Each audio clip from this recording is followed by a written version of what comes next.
It comes from the Soviets, and there was a fellow who, it was something to do with agriculture or whatever, but there was one view that was not going to be permitted, and it was only Lysenko's view that was going to be permitted, and it was basically science in the service of politics. And that's what we have right now in this country. It's Lysenkoism.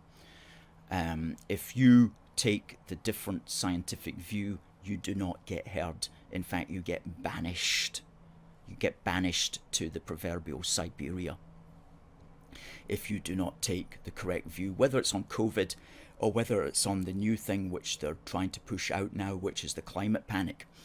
Now, you're going to see a lot of this in the coming months and years, but especially in the coming few weeks, because there is the big UN climate crisis conference is going to be held in the British Isles. It's going to be held in Glasgow at the end of October, beginning of November.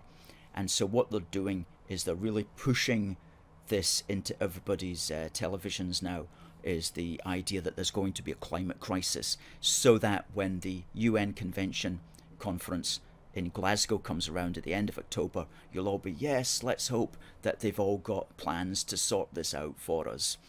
And then they'll come out of that with all sorts of plans, which will be further restrictions on our travel especially, and it will be further new forms of taxation for the system.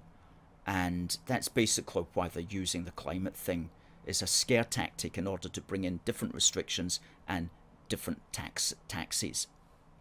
But it's Lysenkoism. So people who don't have that opinion, such as ourselves or whatever, they'll try to banish us because our science doesn't fit their political agenda. Lysenkoism, science in the service of politics. And that's what is happening in the Western world at the moment.